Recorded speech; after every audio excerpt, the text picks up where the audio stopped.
La Regione Veneto cambia casa, nuova sede di rappresentanza per l'ente regionale che trasloca in fondamenta a Santa Lucia, in questo palazzo che vedete alle mie spalle, per cui è stato scelto un nome evocativo, Casa Regione. Perché è più vicino alla gente, perché è quello che vorremmo che fosse e perché corrisponde al desiderio di chi concepisce gli enti, le istituzioni come cose o case in questo caso al servizio dei cittadini. Il dovere della pubblica amministrazione è quello di rendere la vita più facile ai cittadini, non complicarla. Ecco perché casa e non palazzo.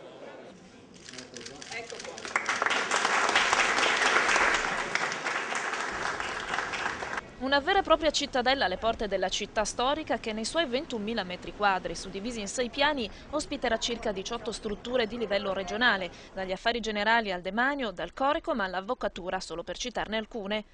Ristrutturato in poco più di un anno e mezzo, il palazzo, anzi Casa Veneto, è costato 65 milioni di euro, ma permetterà di risparmiare d'ora in poi 2 milioni di affitto all'anno che prima la Regione era costretta a pagare per altre 11 diverse sedi distaccate di rappresentanza. Ma se da una parte l'ente regionale si fa la casa in fondamenta Santa Lucia, dall'altra, ed è questa la novità più succulenta, aprirà succursali in tutti i capoluoghi di provincia.